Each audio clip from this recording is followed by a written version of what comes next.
존경하는 국민 여러분, 예외 기빈 여러분, 우리는 오늘 6.15 남북 정상회담을 기념하기 위해 모였습니다.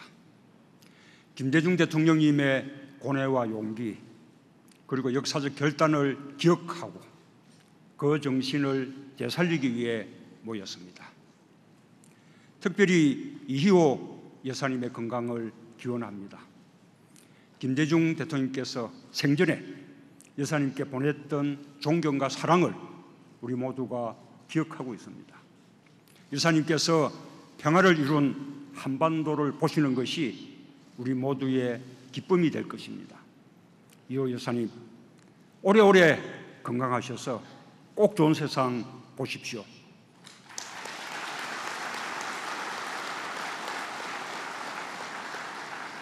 오늘 이 자리에 서니 김대중 대통령께서 짊어지셨던 역사의 무게가 깊게 느껴집니다. 김대중 대통령님은 행동하는 양심으로 두렵지만 나서야 하기 때문에 나서는 참된 용기를 보여주신 분입니다. 그 용기가 대한민국의 민주화 시대를 열었습니다. 그러나 무엇보다 김대중 대통령님의 큰 발걸음은 남북 화해와 평화, 협력 정책에 있었습니다. 김대중 대통령님은 한반도 문제의 주인은 우리 자신이라는 것을 몸소 실천적으로 보여주셨습니다. 분단 후 최초의 남북 정상회담으로 남북 관계의 대전환을 이끌어냈습니다. 남과 북의 평화 통일이 가능하다는 사실을 처음으로 확인시켜 주셨습니다. 우리가 운전석에 앉아 주변 국가의 협력을 바탕으로 한반도 문제를 이끌어갈 수 있음을 보여주셨습니다. IMF 위기 속에서 남북 화해와 협력의 새로운 장을 열었고 IMF 위기까지 극복하였습니다. 예외 기빈 여러분, 오늘 우리가 겪고 있는 위기를 해결하기 위해서라도 남북관계는 새롭게 정립되고 발전되어야 합니다. 김대중 대통령님은 6.15 남북 정상회담을 위해 위험을 무릅쓰고 평양에 가셨습니다. 결코 순탄대로가 아니었습니다. 김대중 대통령께서 임기를 시작하고 얼마 지나지 않아 북한은 대포동 1호 미사일을 발사했습니다. 금창리에 제2의 지하 핵실험이 있다는, 핵시설이 있다는 의혹도 제기됐습니다. 미국이 북한의 영변 핵시설에 대한 폭격까지 검토했었던 1994년 이후 또다시 한반도 정세가 긴장 국면으로 빠져들고 있었습니다.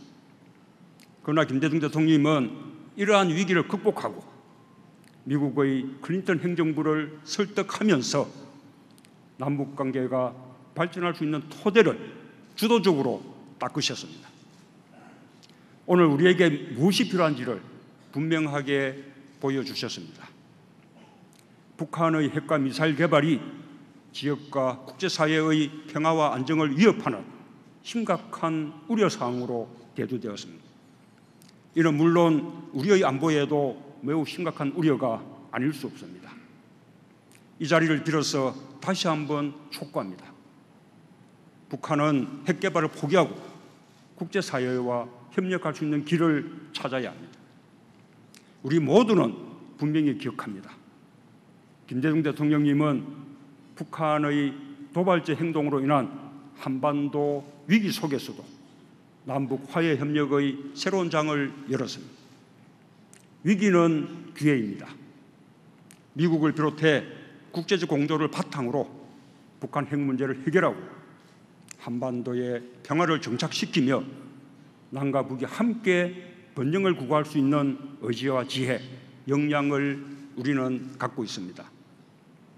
김대중 대통령께서 북한의 핵과 도발을 불용하겠다는 원칙을 지키면서 남북관계 발전을 이루어냈듯이 우리도 새롭게 담대한 구상과 의지를 갖고 해결해 나가야 할 것입니다.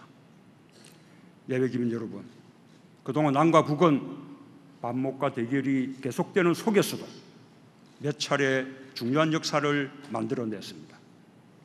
1972년 7.4 남북 공동성명으로부터 1991년 남북 기본 합의서를 지나 2000년 6.15 공동선언까지, 그리고 그 토대 위에서 2007년 남북관계 발전과 평화 번영을 위한 14정상선언으로 발전시켜 왔습니다.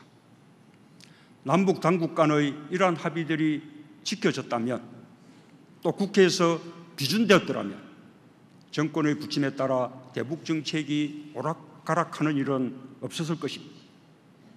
그래서 남북 합의를 준수하고 법제화하는 일은 무엇보다 중요합니다. 역대 정권에서 추진한 남북 합의는 정권이 바뀌어도 반드시 존중되어야 하는 중요한 자산입니다. 정부는 역대 정권의 남북 합의를 남북이 함께 되돌아가야 할 원칙으로 대할 것입니다. 또한 당면한 남북 문제와 한반도 문제 해결의 방법을 그간의 합의에서부터 찾아나갈 것입니다. 존경하는 국민 여러분, 예배 기빈 여러분, 6.15 공동선언은 남북 문제의 주인이 우리 민족임을 천명했습니다. 남과 북은 또 14선언으로 분명히 약속했습니다. 남북의 군사적 적대관계 종식, 한반도에서 긴장 완화와 평화 보장을 위한 긴밀한 협력을 약속했습니다. 한반도의 항구적인 평화체제 구축을 위해 관련국 정상들의 종전선언을 추진해 가기로 약속했습니다. 핵 문제 해결을 위해 6자회담, 9.19 공동성명과 1.3 합의가 순조롭게 이행되도록 공동으로 노력한다고 약속했습니다. 이 약속에 북한 핵 문제 해결의 해법이 모두 들어 있습니다. 우리 국민들이 안심할 수 있는 약속이 담겨 있습니다. 남과 북이 함께 발전할 수 있는 방안이 모두 담겨 있습니다. 최근 북한이 6.15 공동선언과 남북 정상선언의 존중과 이행을 촉구하고 있습니다. 그러나 핵과 미사일 고도화로 말 따로 행동 따로인 것은 바로 북한입니다. 우리는 우리대로 노력할 것입니다. 북한도 그렇게 해야 할 것입니다. 북한 핵 포기 결단은 남북 간 합의의 이행 의지를 보여주는 정표입니다. 이를 실천한다면 적극 도울 것입니다. 북한이 핵과 미사일의 추가 도발을 중단한다면 북한과 조건 없이 대화에 나설 수 있음을 분명히 밝힙니다.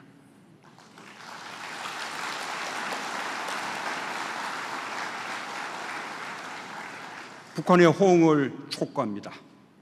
저는 무릎을 마주하고 머리를 맞대고 어떻게 기존의 남북 간의 합의를 이행해 나갈지 협의할 의사가 있습니다.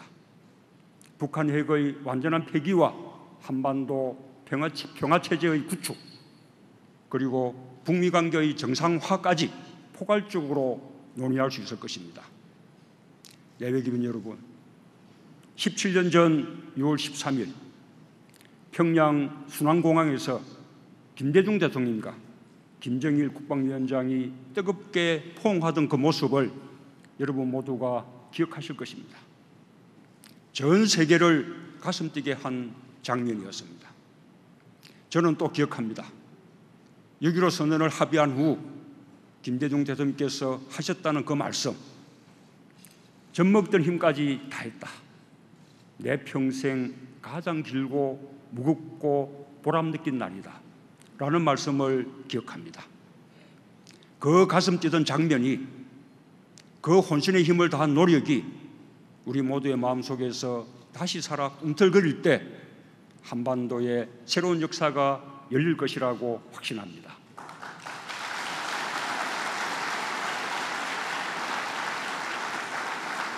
남북의 옹결여가 전쟁의 공포에서 벗어나는 역사, 남북의 옹결여가 경제 공동체를 이루어 함께 잘 사는 역사, 한강의 기적이 대동강의 기적을 일으켜 한반도의 기적이 되는 역사, 그 모든 역사의 주인은 바로 우리 자신입니다.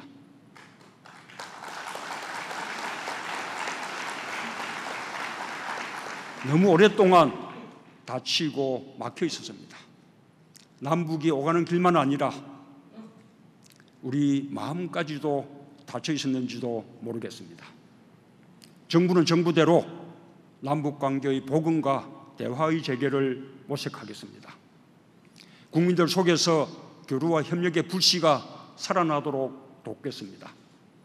우리 청년들의 상상력이 한반도 북쪽을 넘어 유라시아까지 뻗어가도록 돕겠습니다. 여야와 보수 진보의 구분 없이 초당적 협력과 국민적 지지로 남북 화해와 협력, 평화 번영의 길이 지속되게끔 하겠습니다.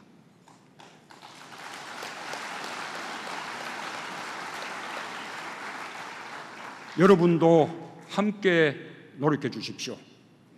국민들 마음속의 분단이 평화로운 한반도를 향한 벅찬 꿈으로 바뀌어 가도록 이 자리에 계신 여러분들께서 함께 노력해 주십시오.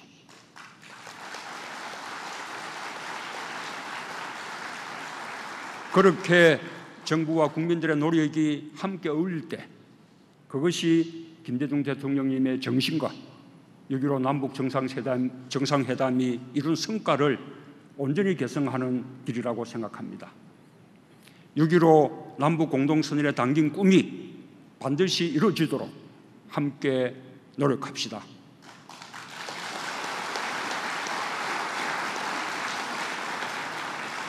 김대중 정부의 화해협력 정책과 노무현 정부의 평화번영 정책을 오늘에 맞게 개성하고 발전시키는 일을 이 자리에 계신 여러분 그리고 국민 여러분과 함께 해나가겠습니다. 감사합니다.